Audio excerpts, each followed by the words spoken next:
Bakunzi bacano umuco w'ijambo, ndabahaye ikaze aho muri hose. Nzizera ko mumeze neza, nzizera ko mugishingira intahe Yesu Kristo mitima yanyu.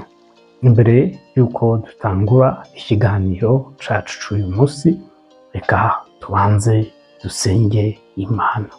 Data, mu izina rya Yesu Kristo, turagushimye, turaguhimbaje.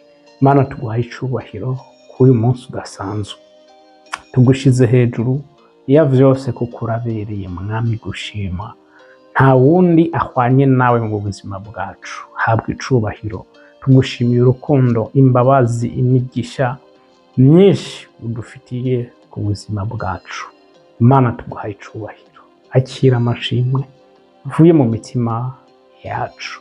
Mwami, aka kanya tugiye gutangura ikiganiro cacu c'uyu munsi, ijambo rihindura ubuzima bwawe. Turahamagara mpwemu yera kugira ngo akirongore mu izina rya Yesu Kristo. Mana, bari wewe wikorera muri kino kiganiro kuva gitanguye mpaka giheze mu izina rya Yesu Kristo. Uwiteka Imana nyen'ingabo, reka ubwiza bwawe bugaragare, reka ububasha n'ubushobozi bwawe bugaragare muri kino kiganiro. Reka ukore ku bantu benshi Mwami, kiza imitima ya benshi biciye muri kino kiganiro, bohora benshi baboshwe biciye muri kino kiganiro. Mwami, kora ku maso ya benshi biciye muri kino kiganiro mu izina rya Yesu Kristo.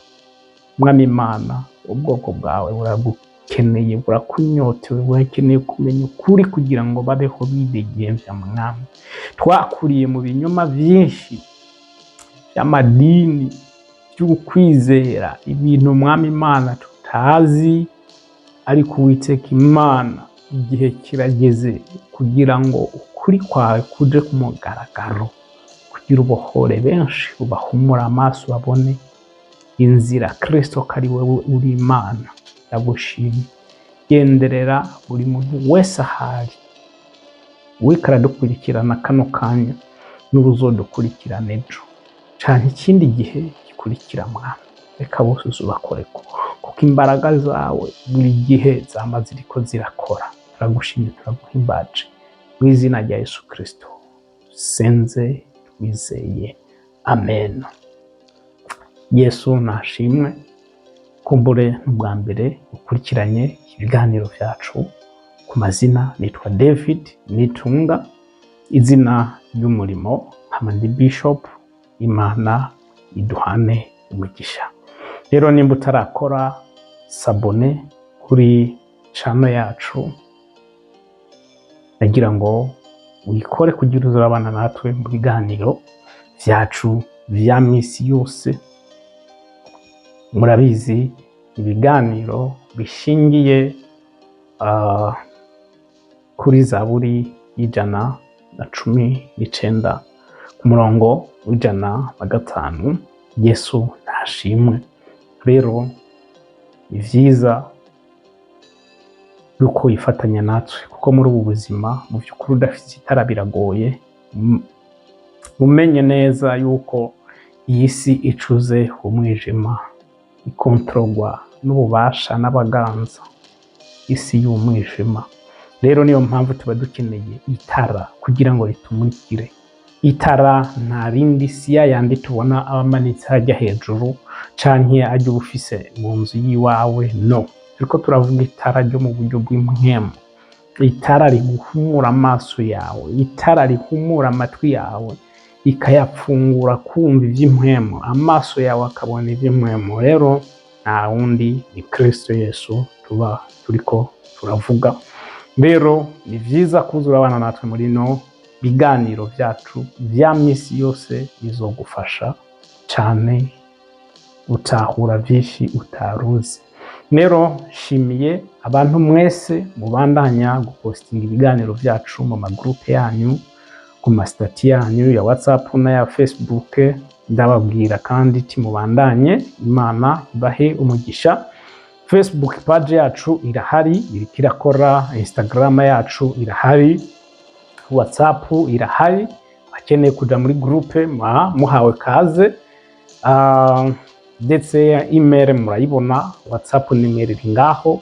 Yesu nashimwe rero, kugira ngo umuntu wese aturondera uburyo bworoshe arashobora kuturonka, yaba ukoresha Facebook, Instagram, WhatsApp, YouTube, ho murabizi kariho ibiganiro vyacu biruhukira ubwa mbere. Yesu nashimwe rero, Imana ibaha umugisha mwese mukunda kubana natwe. Shimiye mwebwe mwese mukunda kuvugana natwe, mutubereka yuko ibiganiro vyacu tuba turiko turakora biriko birabakura ku rugezo mwari muri kubibashira ku rundi. Uwo ni wo munezero wacu, natwe tugashima Imana tukavuga ati Imana habwe icubahiro. Rero burya umuvyeyi araryoherwa iyo ariko ararera kandi akarera umwana akura. Yesu nashimwe rero, mubandanye muhezagirwa, kandi uko uhezagirwa nawe uhezagira abandi. Uza uratanga ibiganiro vyacu, gupostinga kuri stati yawe link yacu, nta na kimwe vyica, nta na kimwe vyica. N'abanyavyaha usanga bapostinga ibintu bibi kandi biteye isoni. Rero gupostinga ikiganiro cacu kuri stati yawe, ivyo ntivyo gutera isoni, kuko nta bibi turiko turavuga, ahubwo tuba turiko turavuga ukuri, kandi ukuri benshi bagukiriramwo. Intahe turazifise. Yesu nashimwe. Imana ibaho umugisha umuntu wese afise intahe yumva yuko yofasha abantu, intahe yumva yuko yobohora abantu, intahe ashingira Kristo aho Imana yamukuye, ko yamukuye mu maboko ya Satani.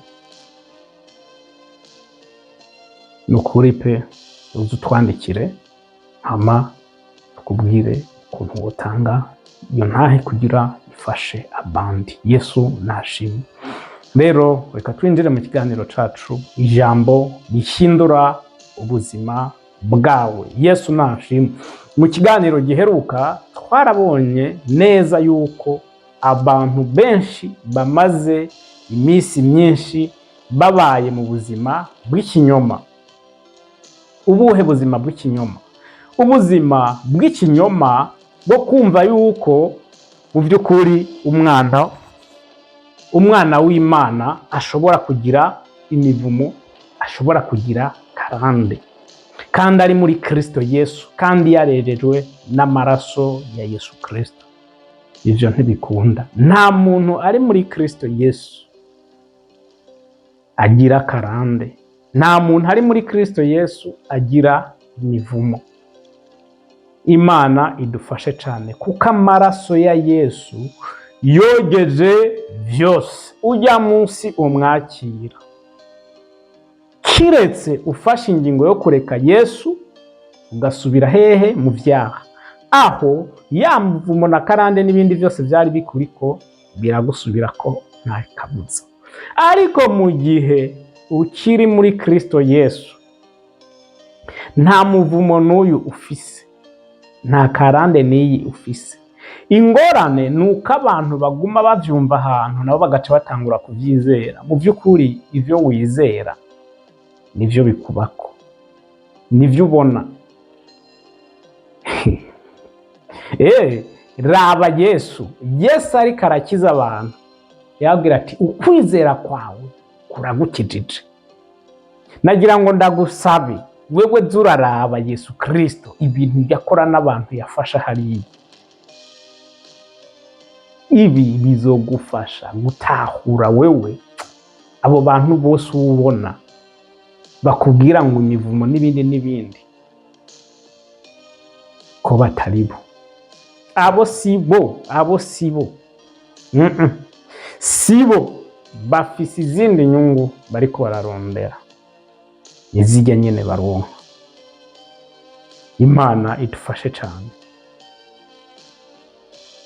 Umuntu yakijijwe, umuntu yejejwe n'amaraso ya Kristo Yesu, ababaye caremwe gishasha, aba ari umuntu yidegemvya vy'ukuri, widegemvya vy'ukuri. ahubwo uri umuntu wahezagiwe muri Kristo Yesu. Mu yandi majambo, imigisha yo mu ijuru niwo mugabane wawe,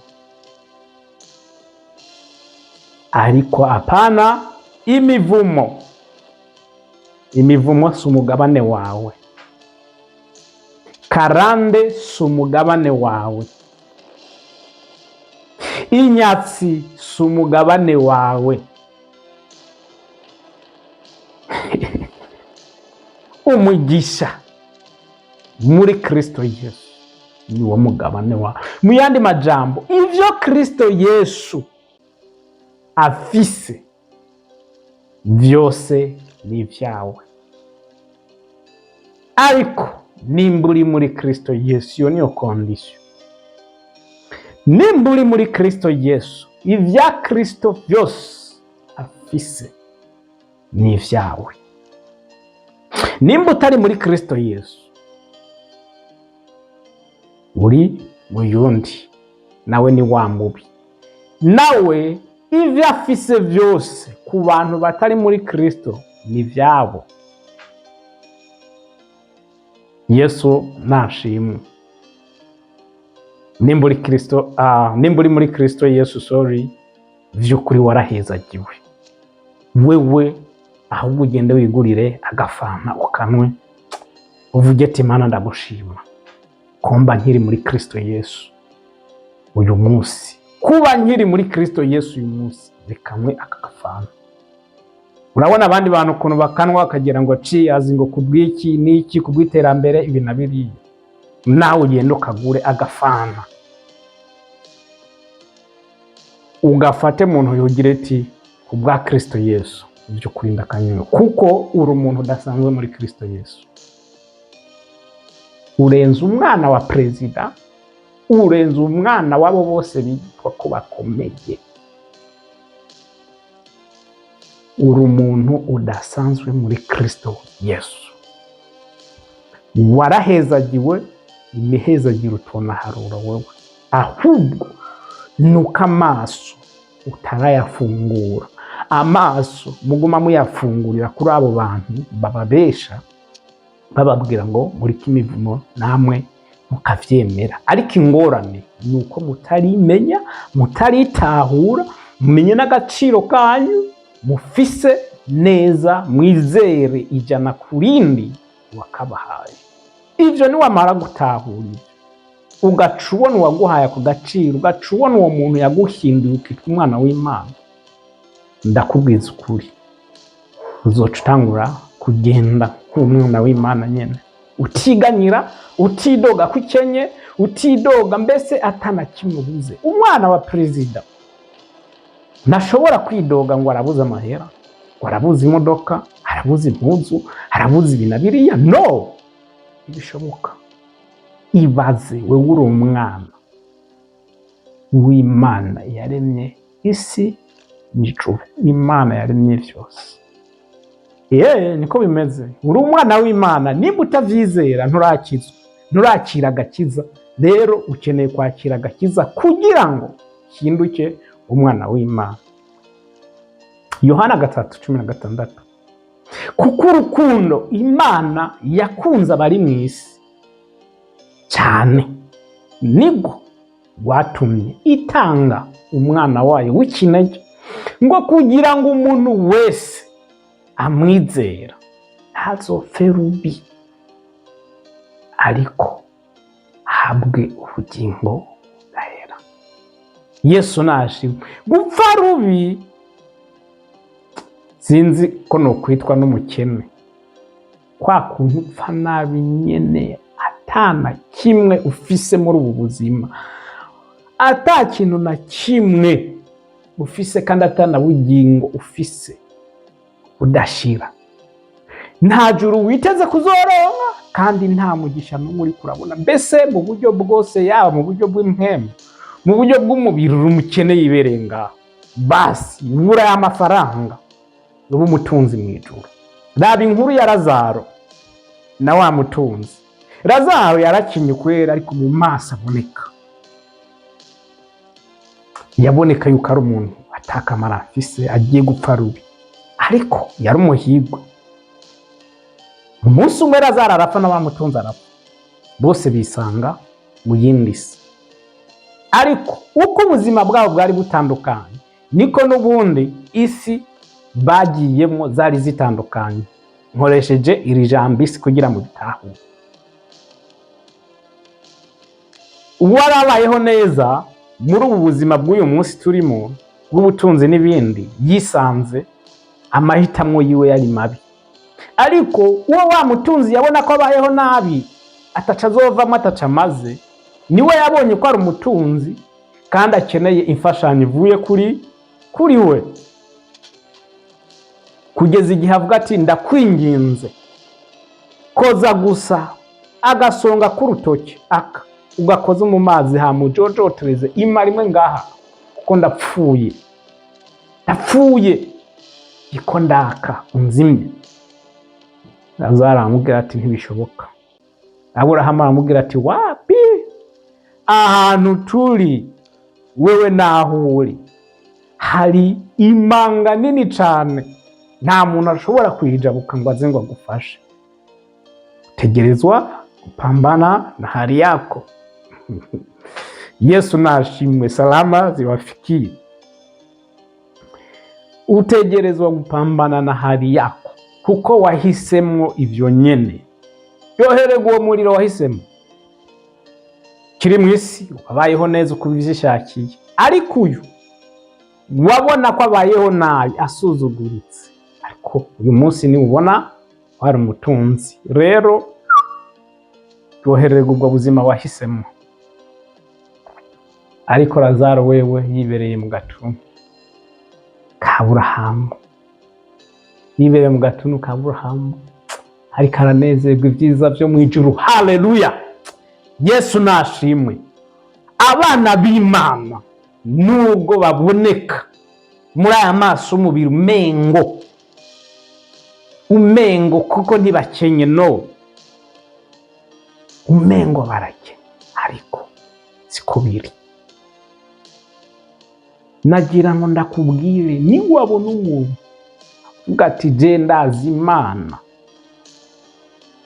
ariko aravuga Imana, uzumwubahe kuko ujya n'umunyamugisha, kandi nawe ashobora kukubera umugisha cyangwa akakubera n'umuvugo. Yesu nashimwe.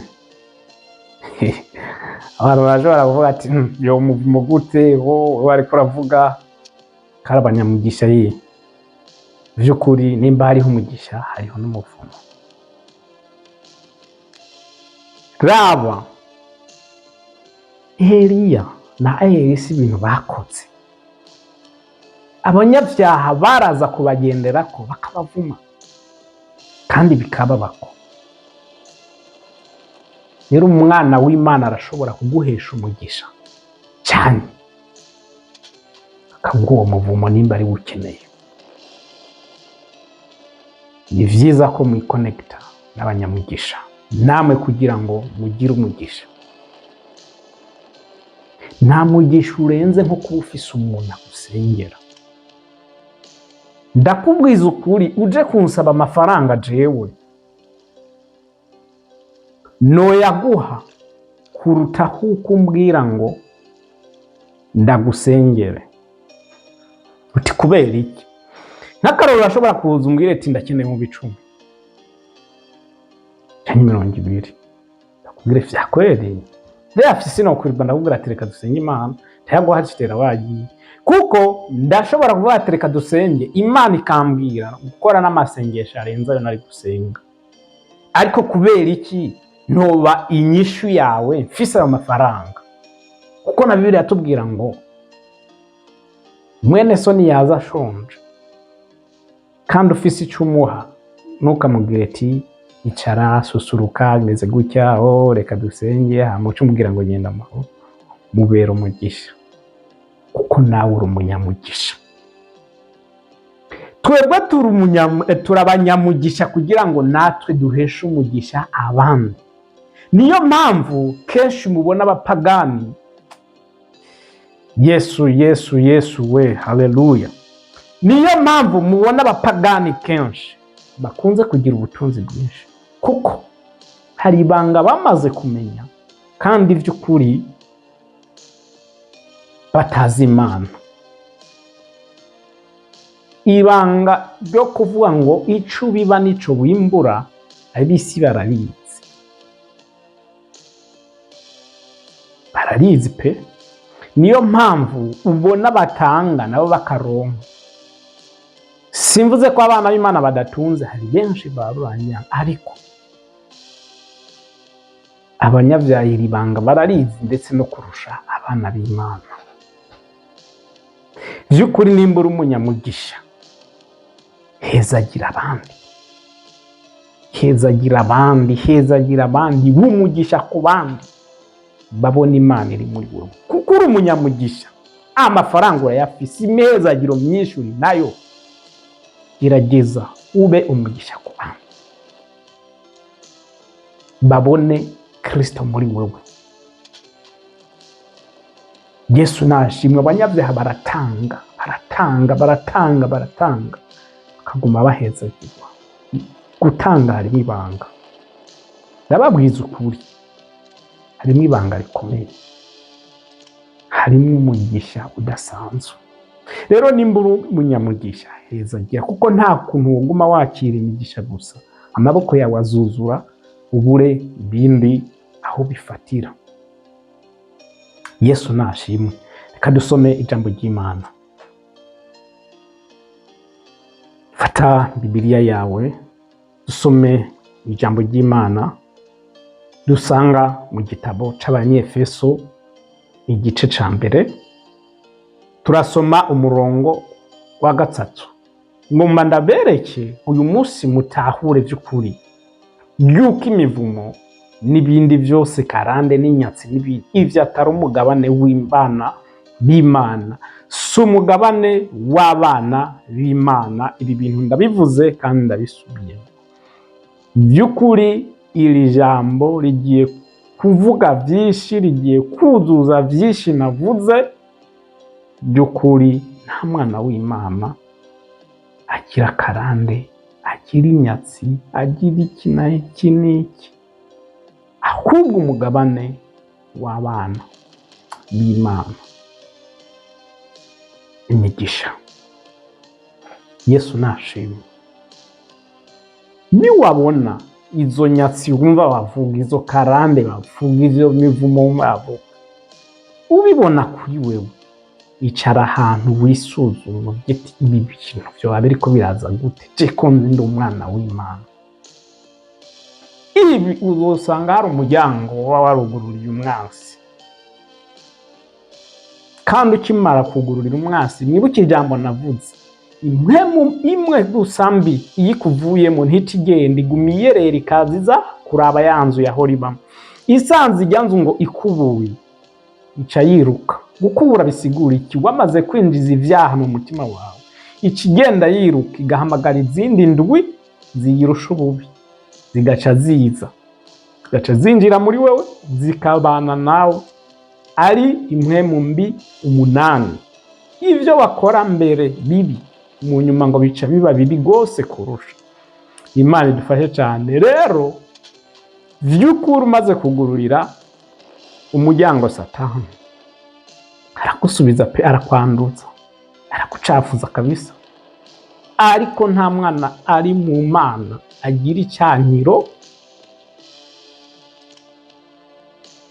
Ivyo kumva ngo wagiye gusenga ngo umuntu ngo akwerekwa ko ngo umengo bagusize umwanda iki, amazira ntoke n'ibindi nguranuka, uri mu Mana, uri mu Mana. Ivyo ntibishoboka. Amaraso ya Kristo Yesu abantu barayafinisha.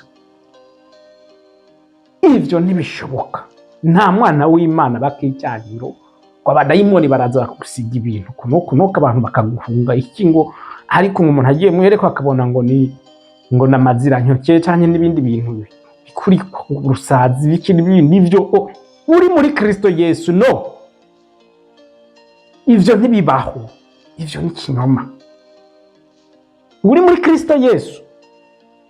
Nimba uri muri Kristo Yesu, Kristo Yesu ari mu Mana. none ivyo bintu vyomena hehe izo mpome zose kugira ngo bigushikire wewe? Ubanza guhangana na Kristo Yesu. Miyandi majambo berewe biri no kuri Kristo Yesu guca.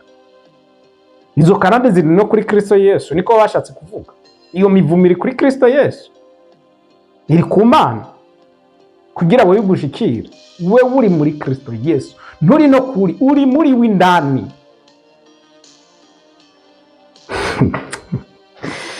Niyo mpamvu dukeneye ijambo ry'Imana, turakeneye gusoma ijambo ry'Imana. Kristo Yesu nawe agacaba mu Mana indani. Wewe uzogenda uje kuntera, ubanze uhangane n'abamarayika kujya ba Mikayeli n'abandi, niwe wabashira hasi. Ucuhangana na Kristo Yesu, niwe wamushira hasi, wahangane n'Imana. Ivyo ntibishoboka. Umwana w'Imana yejejwe n'amaraso ya Kristo Yesu. Umuntu ari muri Kristo Yesu nta mivumo, nta nyatsi, nta karande, ntaki, ivyo vyose nta cyanyiro kikubako. We waraheza yuva mu bwiza uca mu bundi. Yesu nashimwe. Ibi murakeneye kubimenya nk'abana b'Imana. Uri umunyamugisha. Muze mubaze ivyabaye kuri Baraki na Balamu. Nta mwana w'Imana avumika. Nta mwana w'Imana avumika. Reka tuzokora ikiganiro cya Baraki na Balamu, abantu babona yuko umwana w'Imana adashobora kuvumika. Ab'Imana yatoranije ntibashobora kuvumika. Nta mivumo ibabako. Kuba badashobora kuvumika bisigura ko badashobora kuvumika. Ntibishoboka. Ntabyo boshobora. Reka twisomere ijambo ry'Imana. Abanyefesi igice ni kimwe, turahera ku murongo wa 3, turasoma mu izina rya Yesu Kristo. Aravuga ngo Imana y'umwami wacu Yesu Kristo ariyo se iragahezagirwa. Muravyumva? Imana y'umwami wacu Yesu Kristo ariyo se. Imana y'umwami wacu Yesu Kristo kandi ariyo papa wiwe. Niwahura n'abamizirima nabo bose batemera yuko Kristo Yesu ari umwana w'Imana, uyu murongo muze mubasomere. Bajya bemera yuko Yesu atari Imana, hari mirongo myinshi. Nimba umaze guhura nabo bantu bashobora kumbwira nkaguha imirongo ikwereka yuko Yesu Kristo ari Imana, canke tuze tubikorera ikiganiro. Yesu nashimwe.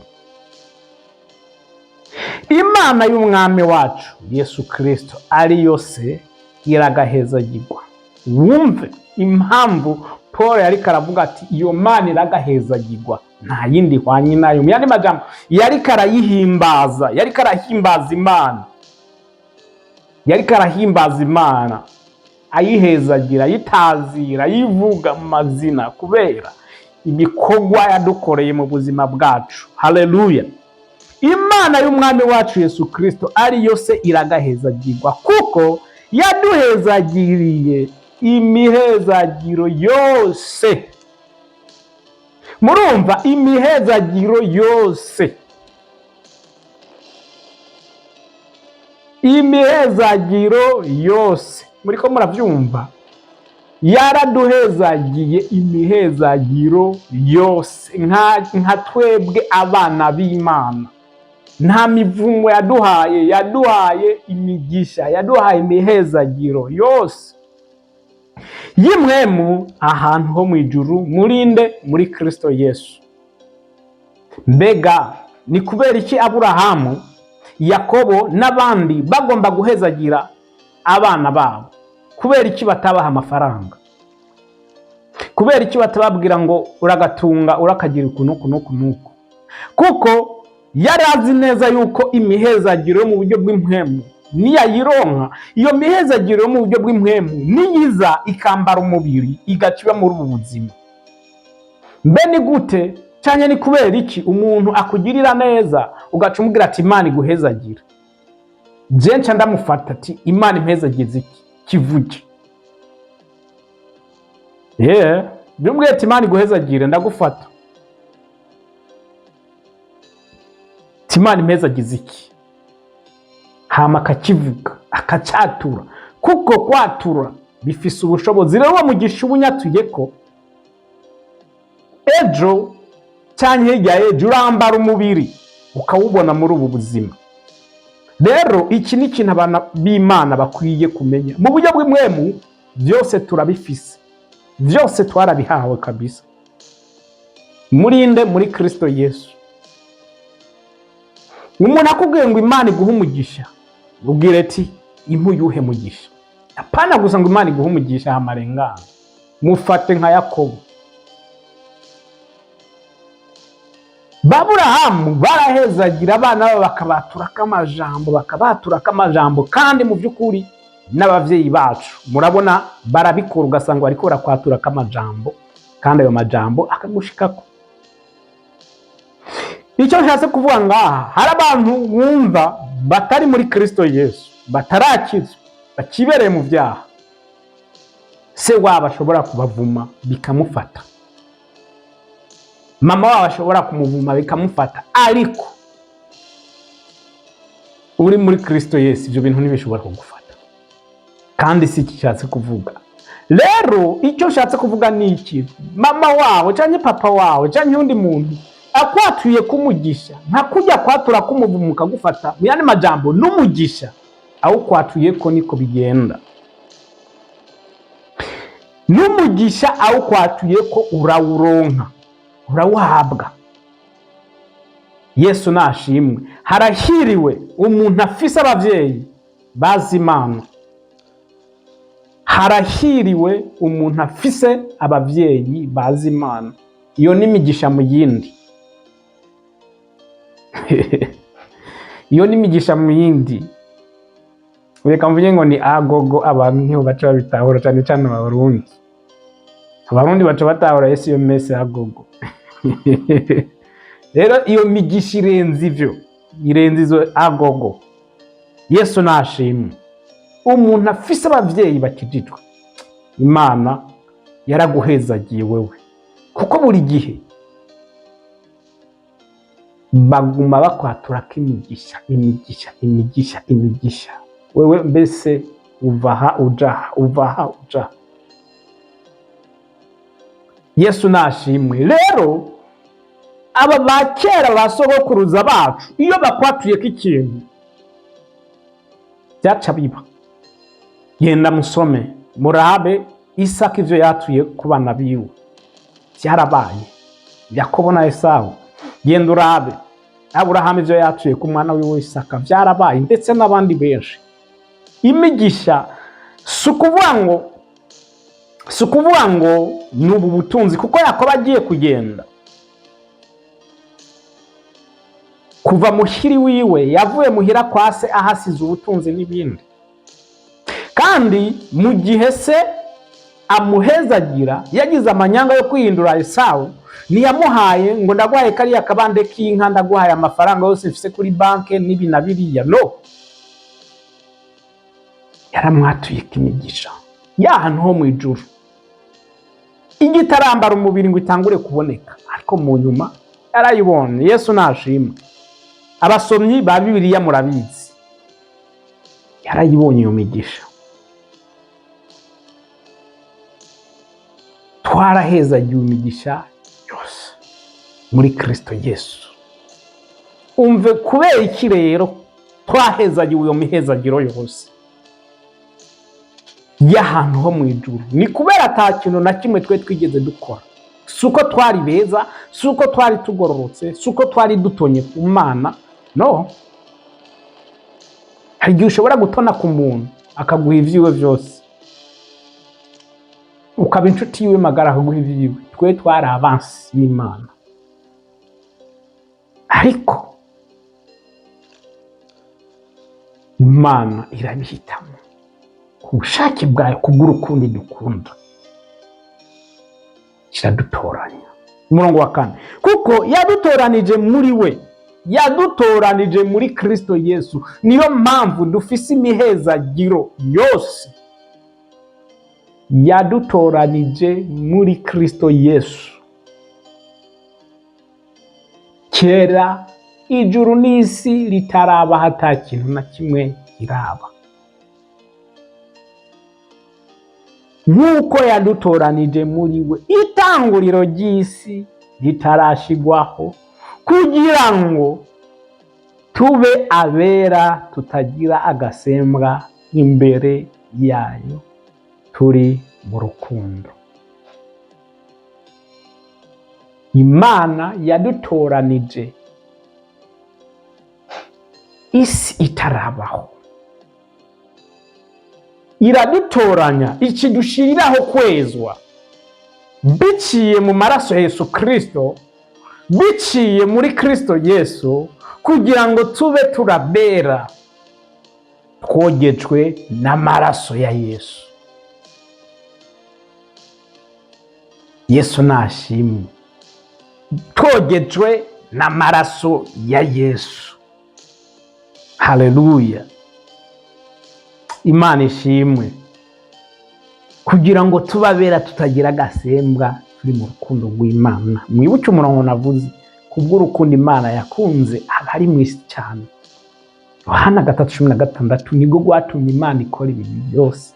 Rero twebwe duca twigumira mu rukundo abantu bamaze kwezwa. Ubu turi mu rukundo rw'Imana. Imana ni data. Kumwahamagara Kristo papa cyangwa guhamagara Imana data nta kosa uba ukoze, kuko uri umwana mu rugo kwa data. Abantu bararirimba izo ndirimbo ngo ndi umwana mu rugo kwa data, ariko mu by'ukuri ugiye kumviriza n'amasengesho yabo ukuntu basenga, hari abantu basenga nk'abasenga Imana batatse. Ni kuri pe, ugasanga bazi uwo data. Nagira ngo ndaguhe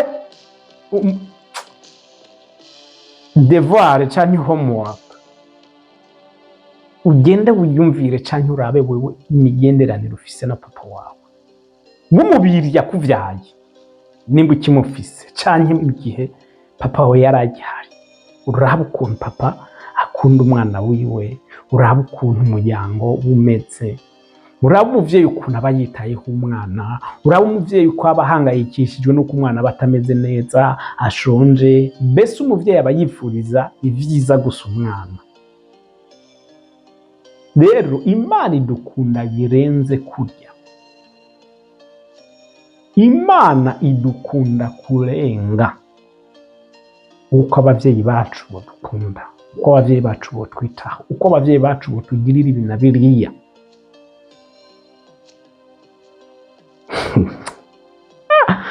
Haleluya, hashimwe Kristo Yesu. Niwe yemeye kwitanga aho abantu bose bari basi, aho abantu bose byari byabananiye. Abatama baravuga ati reka da, cubahiro cyacu nitwokireka, ibizima reka da, hariya zishobora kujyayo, raba ukuntu hasa hariya, no toguma ngaha mwami ndaguhimbaza. Abantu bose birabananira mu ijuru, ariko Kristo avuga ati je sinitayeho kuba ndi umwana ngaha muri minabiriya, ndagiye kubw'umwana w'umuntu. Haleluya, kubw'umwana w'umuntu data ndagiye ndabacungure, kuko mbonye ukuntu bariko barababara, mbonye ivyo bariko baracamo. No, aba bantu barakeneye imigenderanire bari bafise ubwa mbere nawe. Reka rero ngende kubikiraro kugira abazozi barancako. Haleluya, Yesu acaraza. Uyu munsi uri umwana w'Imana. Umuntu azombwira ngo umuntu azokubwira cyangwa azombwira ngo afise umuntu, uwo muntu urabishoboye. Ibitugu, Bibiliya iravuga ngo ibitugu vy'ibipfu umuntu abitera inkoni. Ibitugu vy'igipfu kitazi ijambo ry'Imana maze babukubite inkoni. Umuntu azakubwira ngo ufise imivumo, ufise inyatsi, ufise ibi na biriya, uri umwana w'Imana, bishobotse wotora n'inkoni ukamuhushagura mu bitugu, kuko nturi uwo ariko aravuga kuri we, ariko uri uwo Kristo yavuze kuri we. Yamenye amaraso, abisubiyemo. Ibi ibintu ndiko ndavuga ni iby'abana b'Imana bari muri Kristo Yesu, bejejwe n'amaraso ya Kristo Yesu. Ariko abantu bari hariya hanze baragowe, abantu bari ngaho hanze baragowe, bari hanze n'abantu bari mu vyaha vyabo. Ubu twibereye mu rukundo rwa Kristo, nta gasembwa tugira, turi mu rukundo rwa Kristo Yesu. Kubera icyo atagasembwa tugira? Kubera amaraso ya Kristo Yesu aguma twoza. Umuntu iyo ariko amaraso ya Yesu, iyo yejejwe n'amaraso ya Kristo Yesu, umucamanza ntasubira kumucira urubanza, ahubwo aca yitwa umugororotsi. Bacutangura kunezerwa urukundo rw'Imana, nta bindi. Yesu nashimwe. Umurongo wa 5, kuko yagabiye kera ko duheshwa na Yesu Kristo gucika abana bayo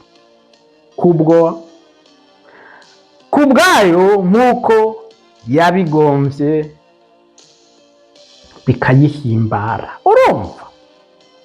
Umviriza uyu murongo wa 5. Kuko yabigabiye kuva kera, Imana yabishatse kera twebwe yuko tuba abana bayo, kandi ko dusubirana imigenderaniro myiza nayo. Kuko yavuze ati no, ni byiza yuko turema umuntu aganza ibi bintu, Imana igirana imigenderanire nawe. Ariko icyaha kimaze kwinjira muri iyi si, umwana w'umuntu atakaza imigenderanire n'Imana. Ariko Imana iguma n'ubundi yifuza, ibikeneye ati mbese nzosubira kuvugana n'abajyari, mbese nzosubira kugira imigenderanire n'aba bantu gute ryari? Maka Imana irekura canke Yesu Kristo acaza gushira mu ngiro ivy'Imana yashaka.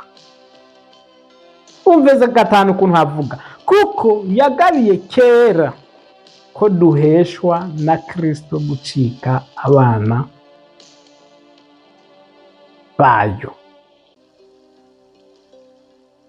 Imana yabishatse kuva kera, inabiduha biciye muri Kristo Yesu ko tuba abana bayo, nk'uko yabigombye bikayihimbara, nk'uko Imana yabishatse birayihimbara. Guhimbagwa n'ikintu kikunezera ukumva uranezerewe. Imana rero yaranezerewe ko Kristo yoza tugasubira kugira imigenderanire myiza n'Imana, nk'uko byanye imbere y'icyaha kitarashika muri iyi si. Yesu nashimwe. 6, kugira ngo ubwiza bw'umuntu bwayo bushimwe ubwo yatugabiriye muwo kunda. Ngo kugira ngo ubuntu bw'umuntu, ngo kugira ngo ubwiza bw'umuntu bwayo bushimwe ubwo yatugabiriye muwo ikunda. Mu yandi majambo, twebwe si twe tuboneka, ahubwo Kristo niwe aboneka muri twebwe. Rero niyo mpamvu mbambwira abantu baba bariko barankurikirana, nimba by'ukuri Imana ikuravye ubona Kristo muri wewe, igacivuga ati ujya n'umwana wanje, nanje ndagusavye kandi ndanakwinginga yuko aho ubaye naho uri hose ukwiye kureka Kristo Yesu aba ari waboneka muri wewe, nk'uko Imana iraba muri twebwe ikabona Kristo. Abantu babone muri wewe, babone Kristo Yesu aba ari waboneka muri wewe. Yesu nashimwe. Abantu babone Kristo muri wewe, ntaba ari wewe uboneka, kuko Imana iyo ikuravye si wowe uboneka, ahubwo Imana iyo ikuravye ibona Kristo muri wewe. Yesu nashimwe. Kristo murabizi nta cyaha na kimwe yigeze akora, n'umugororotsi. Rero ni ibintu bita make sense, bitumvikana, bidatahuritse ukuntu Imana ikubonye wewe nka Kristo, uyundi muntu agaca kubona nk'ikivume, umunyamikoshi, umunyakarande, ibiki. Ubu nabonye ngo hari n'imiti yo koza abantu ngo imivumi imivumi ikabavaho, karande zikabavaho, inyatsi zikabavaho, n'ibindi byinshi.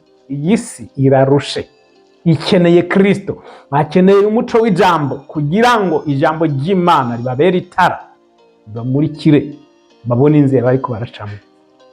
Yesu nashimwe. Yesu nashimwe. Bana b'Imana urabanyamigisha. Petero yabaje Yesu ati mbega twebwe twahevye ivyacu tukagukurikira, twataye amabizinesi yacu, twataye ibi na biriya, ndetse duheba n'imiryango, turagukurikira, uzoduha iki? Yesu yaramuravye, aramuraba, aramwitegereza, amubwira ati Petero we, tukiri muri iyi si nzogukubira incuro 100. Urazi Imana kugukubira incuro 100 ku bintu wari ufise cyangwa ku buzima wari ubayemo muri iyi si? Igukubiye incuro 100, we wumva hari ikintu na kimwe usubira kubura? Igukubiye incuro 100. Nemba wizera bya bintu abantu bakunda kuvuga ngo imyaka 1000 ku Mana n'umunsi umwe, igukubiye incuro 100, igwijije incuro 100 ku buzima bwawe, incuro 100, urazumva wewe? Igwijije ibyo wari ufise incuro 100. Ndakubwiza ukuri, nta kimwe uzobubutse. Mbega niki Imana itaduhaye? Ko Imana itabuze kuduha Kristo Yesu, yobura gute kuduha ibindi? Naravuze iri jambo, mu by'ukuri y'amafaranga n'ibindi byose,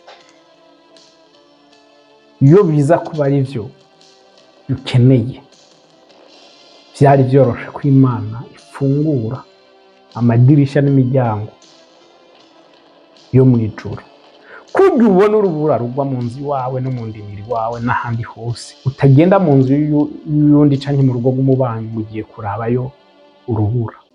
Niko Imana yari kugurura amadirisha akameneka inzahabu n'ibindi, za yasipi, amabuye menshi y'igiciro, kandi atarigera akora no muri iri vu. Yesu nashimwe. Abana b'Imana mwarahezagiwe, ibi mubimenye kandi mubimenye. Umugabane wanyu ni imihezagiro yose y'ahantu h'impuhwe, murinde muri Kristo Yesu. Rero ntihagire abantu bashobora kubabwira ngo ufise imivumo, inyatsi na karande, muvyemere, uvyizere. No, kuko wose umugabane wanyu. Imana duhane umugisha. Tugeze muri kakanya keza k'umuntu yifuza guha ubuzima bwiwe Kristo Yesu no kwemera ukamwakira mu buzima bwawe, ndetse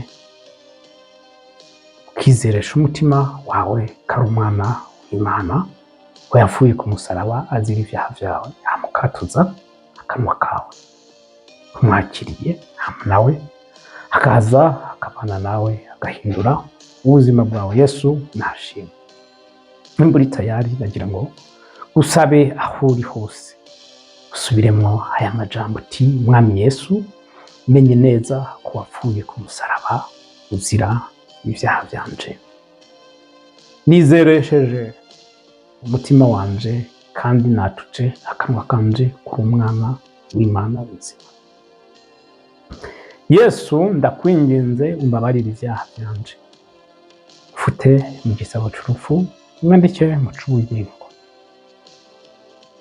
Kuri uyu munsi ndahakanye Satani n'ibikorwa bibi vyiwe vyose. Kuva uyu munsi isemwo gukurikira. Ndasavye amaraso ya Yesu acagagure imigozi yose yampuza na Satani.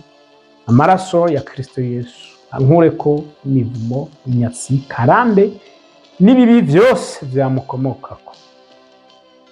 Urakoze mwami kumbaye uwidegembya, urakoze kumbaye icaremwe gishasha, mw'izina rya Yesu Kristo, amen. Nshuti mukundwa wasubiyemwo ayo majambo, Imana iguhe umugisha, ndaguteye intege.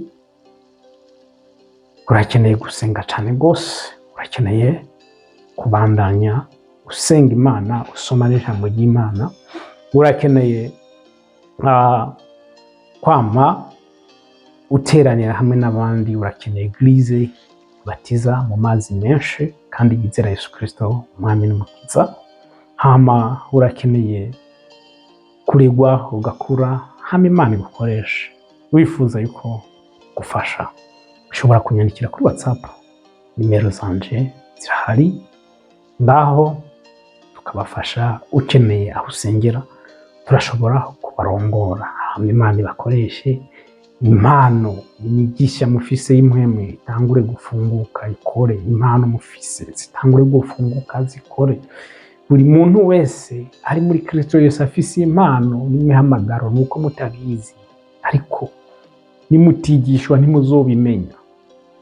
Yesu nashimwe. Rero vyose ni gusenga, gusoma ijambo ry'Imana, kwisonzesha, kwemerera mpwemu yera akabarongora. Imana ibahe umugisha kuri mwese mwankurikiye, namwe mwese mubandanya gusangiza ibiganiro byacu mu magrupe murimo. Imana ibahe umugisha, aho basabiye mu izina rya Yesu Kristo. Imana ibahe bikwiranye n'ivyo ugomba kubagirira, ivyo mugomba canke ivyo mwifuza. Mu vy'ukuri ndazi ni vyinshi kandi rigiye vyo kurongora mu nzira mbi, ariko Imana iguha umugisha uhuye n'ubugombe bwayo. Yesu nashimwe. Rero bandanye gusangiza ibiganiro vyacu magrupe mupostinga. Yesu nashimwe. Wifuza gufashwa mu buryo ubu na buriya, ushobora kutwandikira kuri WhatsApp gufasha. Ukeneye gusengerwa, turahari ku bwanyu. Yesu nashimwe. Rero Imana ibagirire neza, ahoro ya Kristo akomeze kuganza mu mitima yanyu. Kandi dusenge Imana mbere ko duheza ikiganiro cacu. Data mu izina rya Yesu Kristo, turagushimye, turaguhimbaje, tudugije ibendera ryawe ry'intsinzi. Uwiteka Imana, reka rihungabane. Imana tugushimiye ukuntu wabanye natwe muri kino kiganiro kuva gisanguye.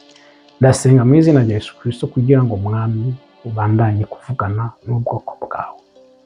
Ndasenga kugira ngo ukore ku maso ya buri muntu wese yumvirije kino kiganiro, n'uwo wese azocumviriza mu minsi imbere. Mana bakore ku maso kugira ngo babone ukuntu wabahezagiye, kugira ngo babone ukuntu bahezagiwe muri wewe. Mwami Imana, ndasenga mu izina rya Yesu Kristo kugira ngo uhumure amaso ya buri mpemu, babone imigisha bafise mu gishingo cy'iyo mivumo n'inyatsi n'ibindi byose abavuga ko.